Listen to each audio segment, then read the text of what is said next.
Magandang araw sa inyong lahat.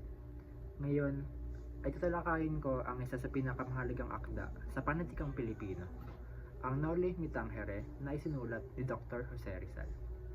Ang nobelang ito ay hindi lamang isang kwento ng pag-ibig at pamilya, kundi isang salamin ng lipunang Pilipino noong panahon ng kolonyalismong Espanyol. Ang Noli Me Tangere ay umiikot sa buhay ni Crisostomo Ibarra, isang binatang nag-aral sa Europa at bumalik sa Pilipinas na may hangaring magtayo ng paaralan niya.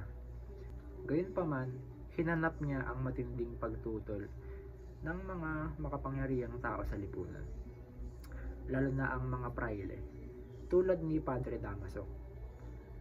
Sa kanyang pagbabalik, unti-unting nabunyag ang katiwalian, pang-aabuso at kawalang katarungan na laganap sa pamahalaan at simbahan.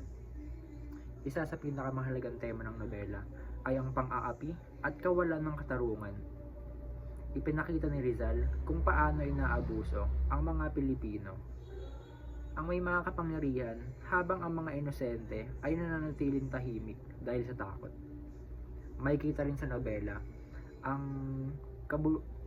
kabulukan ng sistema, kung saan ang relihiyon ay nagagamit bilang kapangyarihan ng pananakot imbis na paggabay.